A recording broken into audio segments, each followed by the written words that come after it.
Embalming and preservation. People come to me and they say, oh, isn't fresh tissue better? And the short answer is no, it's not. The people that run dissections around the world, and I can't know most of them really, they do it with fresh tissue, some of them, and they will tell you that fresh tissue is better.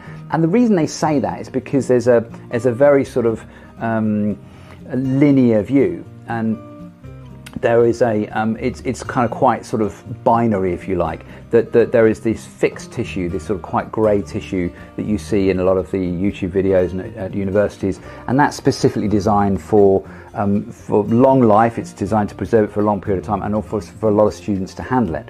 And on the other side of the scale, you've got people that don't like that, and so they use unfixed, call it fresh, generally it's frozen tissue.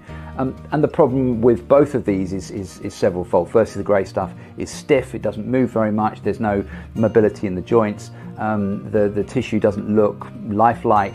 It's very accessible, and demonstrators can get to nerves and tissues very easily, but it's not really, you can learn anatomy from it, but it's not really how the body is.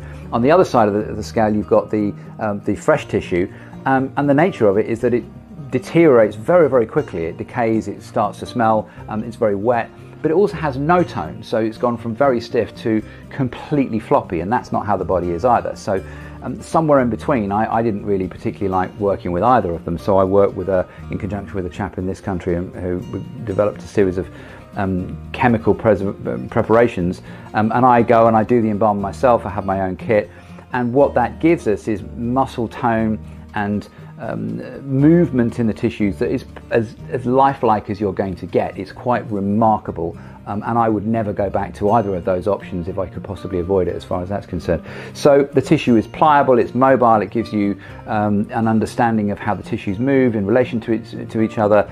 There's tone to it. When you touch it, you won't be touching it, you'll be seeing it. It feels different, and it's great stuff. So absolutely fresh tissue is not better than this. It doesn't get better than this as far as I know, and I think it's the best dissection content that you're going to see anywhere in the world, because nobody else is preserving the tissue like that.